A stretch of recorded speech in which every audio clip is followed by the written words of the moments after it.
Howdy everyone, welcome back to Hex Hunter. Today we are beginning our Hex Budget Challenge, and we streamed this video footage originally, but as it turns out, even with everything going on, we ended up having music included in that stream that you couldn't actually include on YouTube without getting flagged. So we're going to do our best to condense as much of this footage down as quickly as possible, and initially we're going to be going through the starter trials. Whenever you start a brand new HexTCG account, you're going to need to go through the starter trials to get a hang of the first deck that you choose, as well as go ahead and earn some of your initial cards. And just after we went through this, they also increased the starter trials by 2 games, which then allows you to do something really cool and get a couple thousand gold. So at first we're going to go ahead and use the Orc starter, which is one of the more powerful starters that HexTCG has. It's got a lot of great synergies, it uses the Orcs, and it pounds through and does massive damage to the opponent. The first video footage that we have here is very well sped up games versus the AI, and this is the old AI, not the new AI that they just put in with the newest patch that came out. One of the things that we want to focus on with the new patch is to make sure that you get a hang of how to play beyond the tutorial. You get used to playing and learning how the interface works. And what we're looking at now is the old interface pre-patch. A lot of this has changed. It's going to be a lot shinier, new updates, new panels all across the board.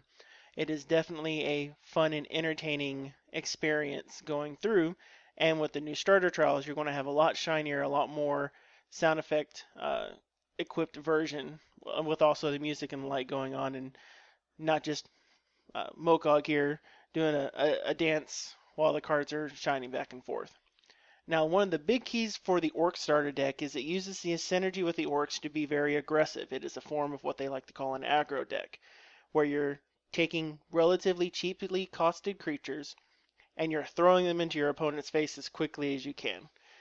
The Orc deck does have a little bit of synergy with the Rage mechanic. Rage is a permanent effect that whenever a troop attacks, it gains a permanent plus to its attack modifier. Sometimes it's Rage 1, sometimes it's Rage 2, and as you might imagine, it's where you get 1 attack or 2 additional attack permanently put onto the troop.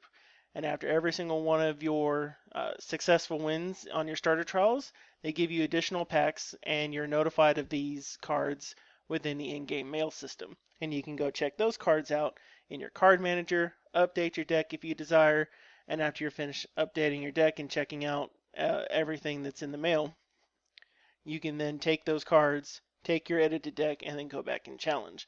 This is really good at getting you your first set of cards that come up.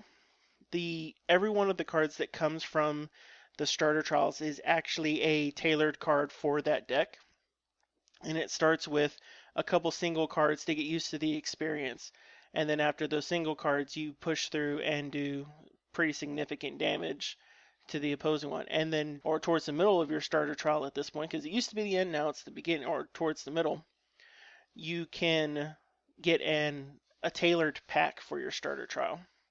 And so this tailored pack, after you complete your 3rd game, is going to give you access to commons and uncommons that are useful for your deck archetype, as well as a rare that's useful for your deck archetype. So whenever you're getting a new starter, and if you're looking at a new starter, consider it not just the 3 rares that are included in that starter, but also the additional rare, as well as the gold that's included into that price. Now for the budget challenge, it's not a great idea to go for the starter decks themselves for purchase, but the idea you want to do with the starter decks is you want to look and see what is in each of those starters, because you get the starter trial trigger if you have a deck with the proper name and all of those cards included. That should trigger you a starter trial. What you can use that starter trial for is to then take the gold you get from completing all of the games for each of those trials, take those to the auction house and start getting your first sets of commons and uncommons that you can use for your deck building.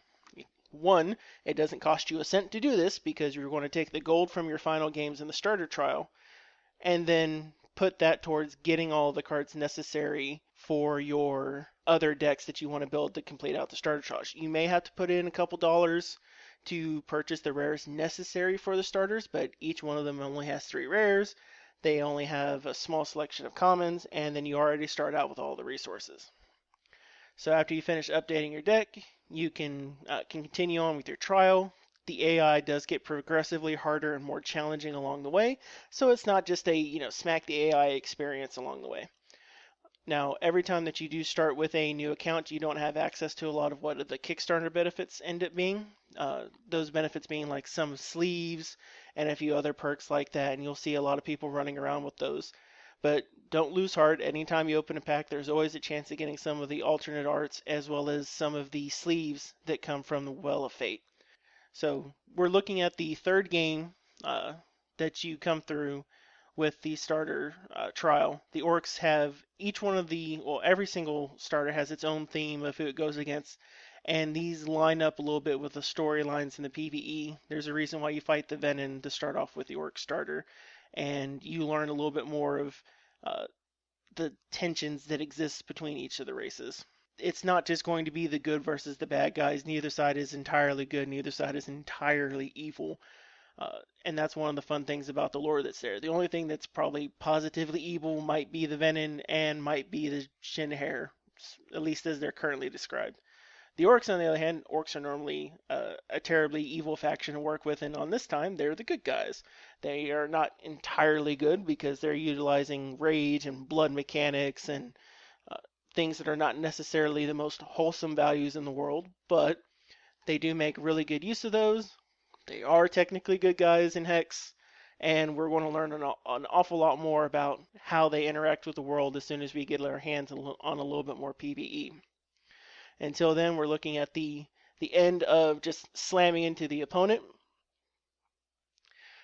We see that we got all of the final bits from the pack there. It's letting us know the very final everything that you need for the starter, and then it gives you the special pack. And then once you're into the special pack, you drop it into the Wheel of Fate like you would a normal pack. And then once you drop it in, it splays everything out. Cards just come flying out of everywhere. And then it lines up your specifically selected cards that enhance your starter. And that was the initial reward for the starter trial, but now they are all new, and this is just the halfway point. So if you stay tuned, we're going to be taking a look at more wonderful things for the Orc Starter Trial, and then moving on to our draft on the next episode of the Hex Budget Challenge. Stay with us, and we'll have more for you soon.